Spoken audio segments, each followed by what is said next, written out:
think about pretty much everything that the government school does and how they do it and why they do it, and then do the complete opposite of all of that. Yeah. And that's going to give you the best chance of being successful as a homeschooler.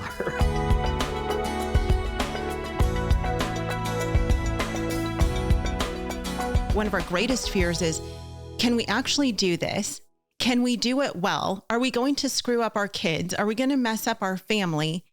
And how do we get through this with the least amount of mistakes? You know, my desire always is that when my kids leave my house, that I will have as few regrets as possible. And I will have regrets. I mean, all of us are sinful people.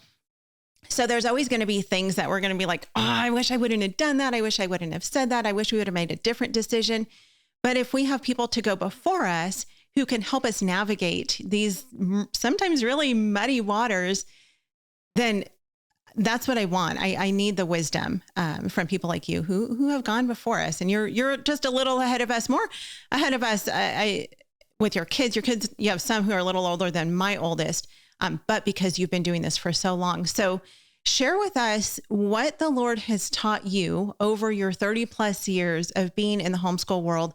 And maybe, I guess we'll start however you want, but do we want to talk about avoiding some of the mistakes that we sometimes make? And then we can talk about recovering from them once we've made them. Well, I think the first one that I'll start with is one that probably any veteran homeschooler will recognize. But if you're brand new to homeschooling, it's not necessarily self-evident. And the first mistake is assuming that homeschooling is synonymous with schooling at home.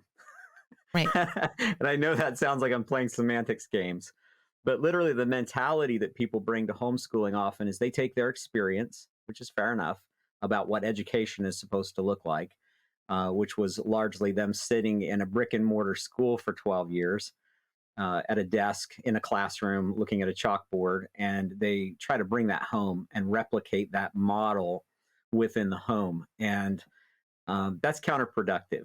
Yeah. That is really not what we want to be going for in homeschooling. Homeschooling is not, picking up your child's desk, carrying it down the street, plunking it on your kitchen floor and saying, okay, now we're going to just do everything that the public school does at home. And I know families, and I remembered especially in the 1980s, because homeschooling was so new and like nobody had done it, Right. and there was nobody to kind of go ahead of you and teach you or mentor you. You were figuring it out on your own. So almost all homeschooling families that I knew did this. I mean, they would literally have school desks in the house with a chalkboard and an American flag and pledge allegiance to the flag. And you'd have to raise your hand, ask a question, and you have to get permission to go use the restroom and recess. And I mean, it was like ridiculous. And eventually parents figured out that, oh, this is not the best way to homeschool. And so I would say that's really one of the first mistakes. And my perspective, I have a little bit of a radical perspective on some things because I was homeschooled. I didn't grow up in an institutional government school, so I don't have so many things to unlearn. So some things seem really obvious to me. But just on that point about avoiding the mistake of trying to replicate the public school in your home, if you say, well, how do I recover from that, or how do I avoid that? My best advice to you would be to say, think about pretty much everything that the government school does and how they do it and why they do it, and then do the complete opposite of all of that. Yeah. And that's going to give you the best chance of being successful as a homeschooler. Yeah. Yeah. That's a tough thing because I still, I did grow up in school. I went to a Christian school most of my life, and I had a good experience. But of course I came into homeschooling with that same idea that, I don't think we had desks ever, but, I had my whiteboard, which we still have a whiteboard. I love having my whiteboard. And there are benefits to some of that, but I definitely came into it with, okay, Brooklyn, here's your worksheet, fill out all the blanks, and then we'll do the next worksheet. And we did the Pledge of Allegiance. We did all that. And not that any of that stuff is wrong. We're not shaming any families who do that. For some people that works great. But it's the pressure that is put on moms feeling like they have to, like you said, replicate what the classroom looks like.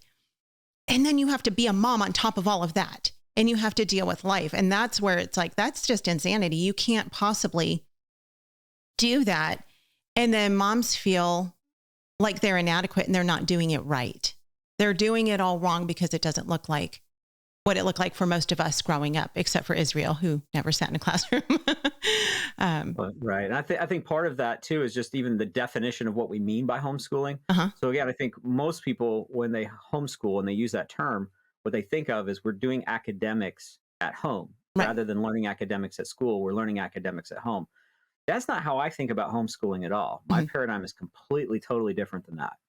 So my definition of homeschooling is that homeschooling is parenting and relationship, and that we use academics as one of the tools in the parenting toolbox to prepare our child for life. Homeschool Insights is sponsored by CTC Math. If you're looking for a great online math program, visit ctcmath.com and try it for free. For more great homeschool inspiration and resources, listen to the Schoolhouse Rocked Podcast every Monday, Wednesday, and Thursday.